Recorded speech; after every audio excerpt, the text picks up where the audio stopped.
Welcome back to our series on the widow and the oil. Over the last several episodes, we have walked with a woman facing one crisis after another. We have watched her move from desperation to obedience, from empty vessels to overflowing oil, from the threat of losing her sons to the miracle of God's provision. But today, we arrive at what may be one of the most overlooked parts of the story. The oil has flowed. The debt can be paid. The crisis is no longer at the door. Now comes a different challenge. What do you do after the miracle? What do you do when God answers the prayer? What do you do when provision finally arrives? In 2 Kings 4, the prophet gives the widow a final instruction. Pay your debt, and you and your sons can live on the rest. At first, those words seem like the conclusion of the story. But what if they are actually the beginning of another lesson? A lesson about wisdom. A lesson about stewardship. A lesson about carrying well what God has placed in your hands. Because receiving provision is one thing, living wisely with it is another. Join me as we explore what it means to live on the rest. The miracle has happened. The jars have been filled. The oil has stopped flowing. The widow has done exactly what the prophet instructed her to do. She gathered the vessels. She shut the door. She poured the oil. She went and told the prophet. And now comes the final instruction. Go, sell the oil and pay your debts. You and your sons can live on the rest. The previous 2 chapters focused on the first 2 parts of this instruction. Go sell the oil and pay your debts. This episode takes on the last part, live on the rest. At first glance, this feels like the end of the story. The debt is paid. The sons are safe. The creditor is no longer coming. Case closed. But what if this final instruction contains one of the most important lessons in the entire story? Because for the first time since we met this widow, the crisis is over. Think about how much of this journey has been driven by urgency. The creditor is coming.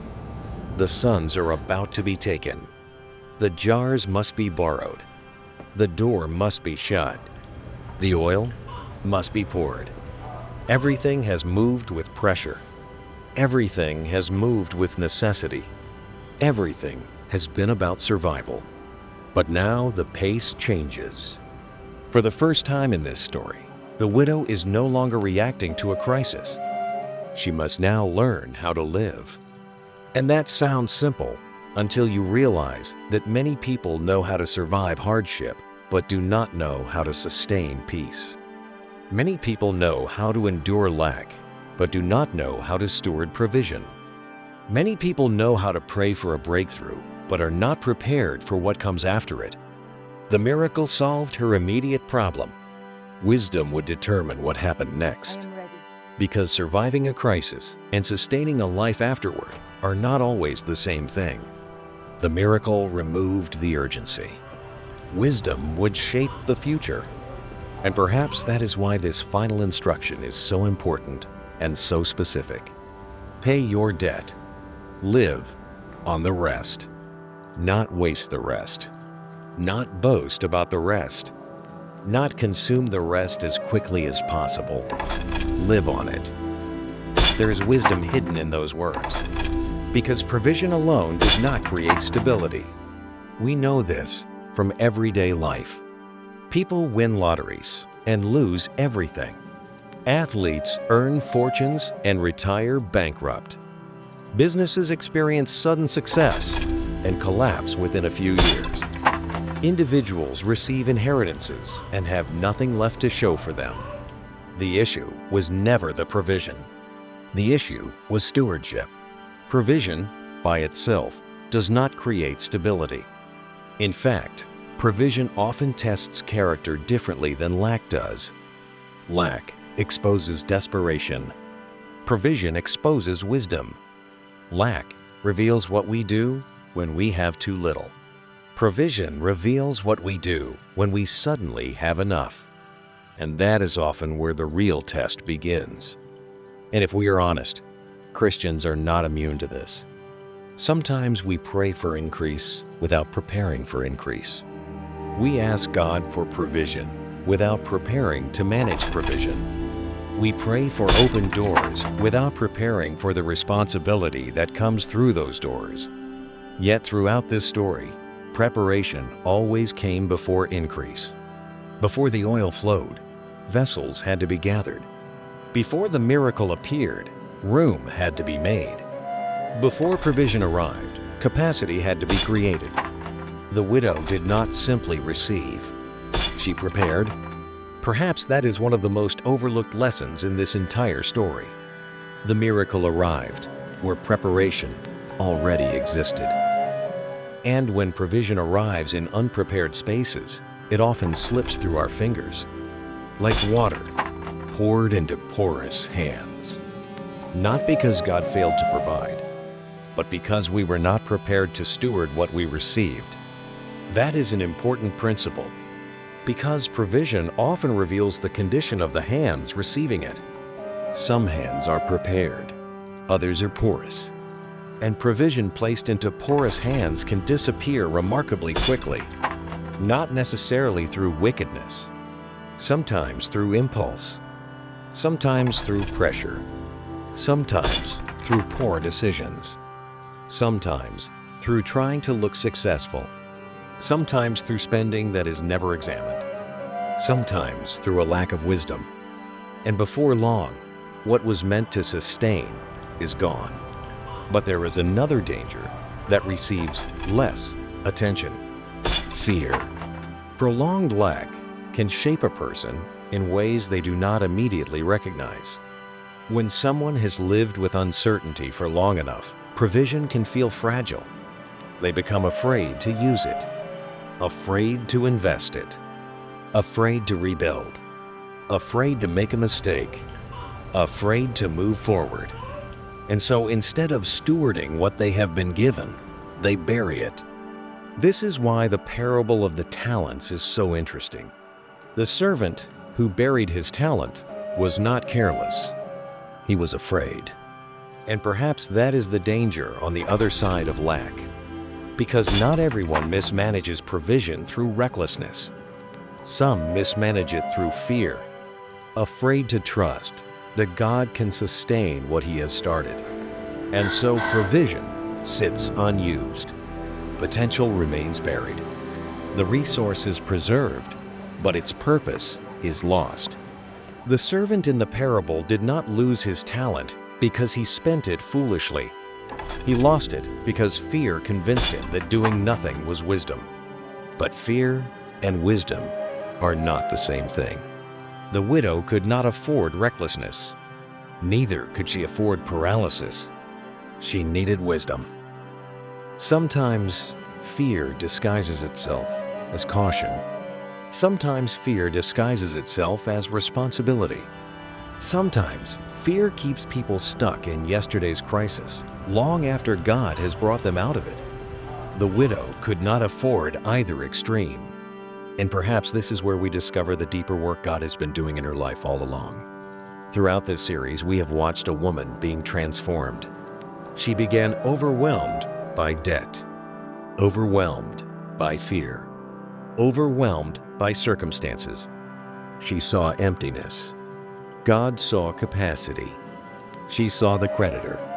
God saw provision. She saw the end. God saw the beginning. And now, another transformation is taking place. She is no longer merely learning how to receive. She is learning how to steward.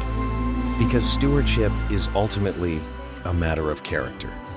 What we do with what God places in our hands reveals what has been formed within us. Provision tests us differently than lack does. Lack exposes desperation. Provision exposes wisdom. And perhaps that is why this final instruction matters so much. Live on the rest. The miracle was never simply about getting her out of debt. It was about giving her and her sons a future that would require wisdom. A future that would require stewardship. A future that would require daily dependence upon God. Because the oil would not keep flowing forever. What remained had to be handled well. Some of it would sustain the family. Some of it would help rebuild what had been lost. Some of it would create stability where there had once been chaos. And all of it would require wisdom. And underneath all of this, something else has been happening. The widow herself has been changing. The woman who first cried out was focused on survival. Now she is being invited into stewardship. Earlier, she saw only debt. Now she must think about sustainability. Earlier, she was reacting to pressure. Now, she must exercise wisdom. The miracle changed her circumstances. But the journey has also been shaping her capacity. And perhaps that is one of God's quiet works in every season of provision. Not simply giving us something to carry, but forming us into people capable of carrying it well. Perhaps that is the lesson for us as well. Many of us pray for God to provide, and rightly so. But provision is not the end of the story. The question is, what happens after the prayer is answered? What happens after the breakthrough? What happens after the debt is cleared? What happens after the opportunity arrives? What happens after the miracle? Because the same God who provides is also interested in forming people who can steward what He provides. The widow's debt had been paid. The immediate crisis was over. The creditor was no longer coming. Now came the responsibility of living on what remained. And perhaps that is where many of us find ourselves today. Not waiting for a miracle, but learning how to steward what God has already placed in our hands. Because provision is not the end of the story. It is often the beginning of a new chapter. A chapter that requires wisdom. A chapter that requires stewardship. A chapter that requires continued dependence on God. The widow was instructed to live on the rest. And in many ways, that instruction still speaks to us today. What God provides must be handled with wisdom. What God entrusts must be stewarded well. And what God places in our hands should never be separated from the God who placed it there. But perhaps there is one more question worth asking. Beyond the oil, beyond the debt, beyond the provision, what did this journey leave behind? What did the widow learn? What did her sons learn? And what remains long after the miracle itself has passed? We'll explore this in the next episode. This is a space where Bible stories meet real lives. Faith restores identity, and financial freedom follows truth. Let's connect. Stay close as we grow together. Thank you for your time. We meet again in the next episode of The Widow and the Oil.